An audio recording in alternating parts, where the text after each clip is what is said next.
न कोई संदेश, जाने वो कौन सा देश जहाँ तुम चले गए, जहाँ तुम चले गए।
जिस प्रकार से कि आज मनाली का जो देहांत हुआ है, उसके कारण बहुत से लोगों को, जो निकटवर्ती लोग हैं, उनको अथाह दुख हो रहा होगा, दुख की अनुभूति हो रही होगी।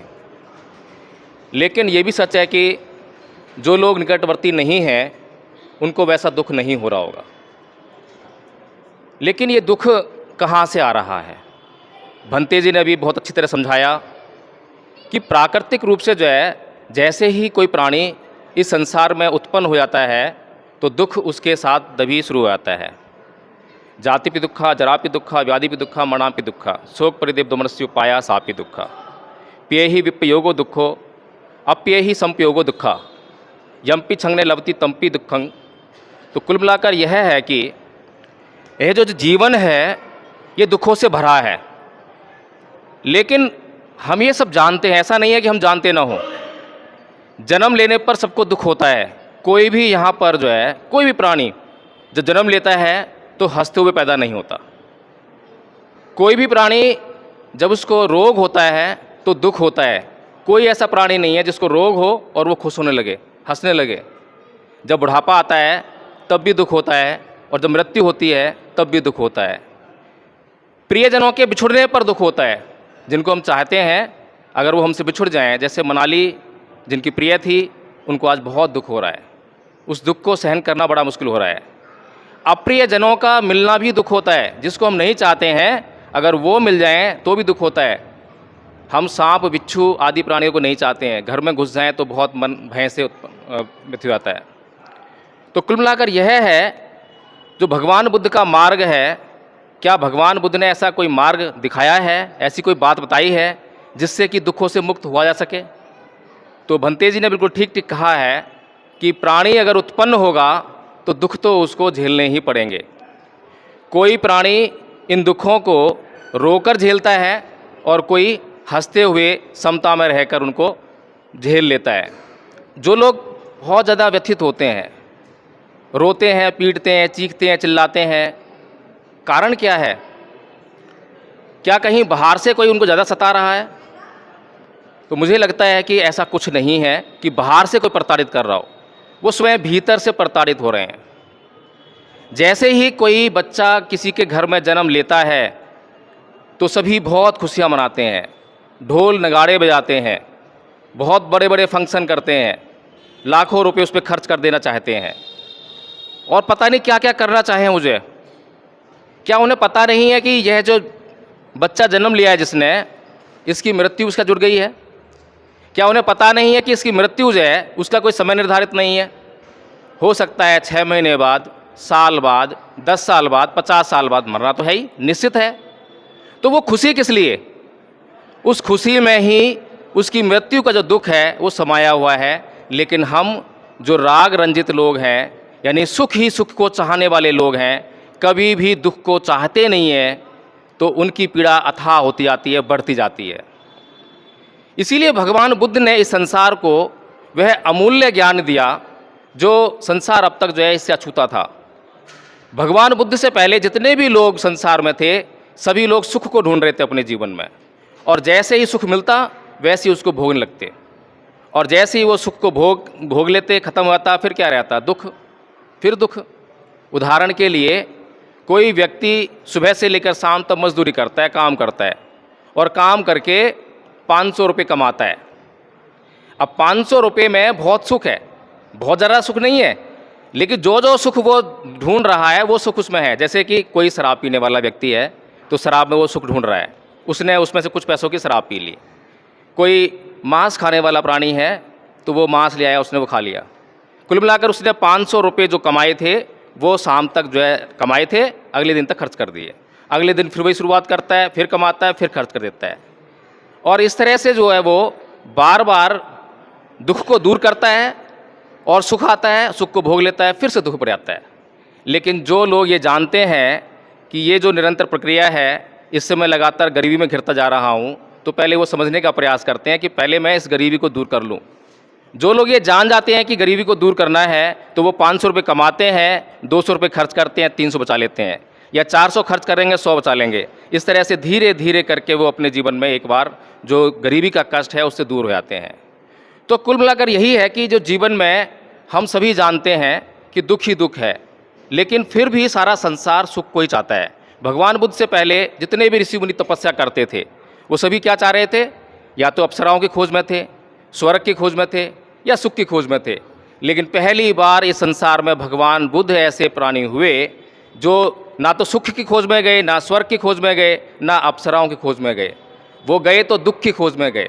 बड़ी आश्चर्यजनक बात है। ऐसा प्रश्न संसार के सामने खड़ा हुआ कि ये व्यक्ति क्या कर रहा है? सारे लोग तो सुख ढूंढते हैं, ये दुख ढूंढ रहा है। कारण क्या है? कारण ये था कि दुख हमारे जीवन में व्याप्त है। अगर उस दुख को खोज लिया जाए तो कोई भी उस दुख को रखना नहीं चाहता अपने पास, कोई भी व्यक्ति किसी भी दुख को अपने पास रखना नहीं चाहता। लेकिन समस्या ये है कि बहुत सारे लोगों को ये नहीं मालूम है कि दुख का कारण क्या है, दुख को नष्ट कैसे किया जाए। तो जो लोग दुख को ढूंढ लेते हैं, उसका कारण जान लेते हैं, तो फिर उसको अपने पास नहीं रखते, बल्कि उसके कारण को नष्ट करके उससे हमेशा हमेशा के लिए अपना पीछे छुड़ा लेते हैं। तो इसी तरह से भगवान बुद्ध दुख की खोज में गए। अब तक जो लोग सुख की खोज में गए थे, उन्होंने सुख को परिभाषित नहीं करा, बताया ही नहीं कि सुख कैसा होता है, सुख देखने में कैसा होता है, भोगने कोई बता ही नहीं सकता। लेकिन दुख सबको दिखाई दे रहा था, और दुख के पीछे कोई जाने गया था। तो भगवान बुद्ध पहली बार दुख को परिभाषित करते हैं कि दुख ये दुख होता है। तो जो दुख होता है उसको ढूंढ लिया जाता है, उसके कारणों को जान लिया जाता है, और जब उसके कारणों को नष्ट कर देते हैं, तो जब दुख नष्ट हो जाए तो फिर क्या शेष रह जाएगा? सुख ही रहेगा। यही एक जो थ्योरी है, यही जो सिद्धांत है, जिससे कि आज भी संसार जो है उसको सोचता नहीं है, जानना नहीं चाहता। अगर हम सभी लोग इस थ्योरी को, इस सिद्धांत को जान जाएं और समझ जाएं कि हमें सबसे पहले अपने जीवन में दुखों को देखना चाहिए कि हमारे जीवन में क्या क्या दुख है। गरीबी एक दुख है, अशिक्षा एक दुख है, नाना प्रकार के जो रोग हैं वो दुख हैं। अगर हम उन दुखों पर काम करेंगे, जब भी हम कहीं डॉक्टर के पास जाते हैं तो सुख नहीं बताते कि हमें क्या सुख है, हम उसे दुख ही बताते हैं कि मुझे ये दुख है। तो डॉक्टर जो है उस दुख पर ही काम करता है और दुख का इलाज करता है। यही एक सिद्धांत है, सबसे सही सिद्धांत तो यही है। लेकिन उसके बावजूद हम सभी लोग कभी भी अपने दुखों पर विचार नहीं करते। जो बच्चे पढ़ाई कर रहे हैं, उनके जीवन में जो है उनको पता है कि अगर मैंने बहुत अच्छी तरह पढ़ाई कर ली, अप्रमाद नहीं किया, बहुत मेहनत की, तो मुझे उस पढ़ाई के कारण जो है बहुत सुख मिलने वाला है। लेकिन जो बच्चे ये सोचते हैं कि अभी मुझे टीवी में फिल्म चल रही है, गाना चल रहा है, बाहर कीर्तन हो रहा है, या बाहर जो है फंक्शन हो रहा है, तो अभी मैं वो फंक्शन अटेंड कर लेता हूँ, अभी वो फिल्म देख लेता हूँ, गाना सुन लेता हूँ, और वो अपना समय उसमें लगा देते हैं और पढ़ाई में नहीं लगाते हैं, तो उनके जीवन में लौटकर कष्ट ही आते हैं। तो बड़ी सिंपल सी बात है, कोई बहुत बड़ी बातें भगवान बुद्ध ने ऐसी कोई बात नहीं की जो हमें समझ में ना आए। बहुत आसान आसान बातें बताई हैं, लेकिन समस्या ये है कि हम सुनना नहीं चाहते। पहली बार भगवान बुद्ध ऐसे व्यक्ति हुए संसार में जिन्होंने यह कहा कि मानो मत, जानो, और मेरी शरण में आने से आपको कोई फ़ायदा होने वाला नहीं है। अगर मात्र मेरी शरण में आ गए और कुछ जाना नहीं, कोई प्रश्न नहीं किया, अपने संदेह नहीं मिटाए, तो कोई लाभ होने वाला नहीं है। मेरी शरण में आ भी गए और मैंने जो बताया उस पर तुम चल नहीं पाए, तो कैसे लाभ होगा?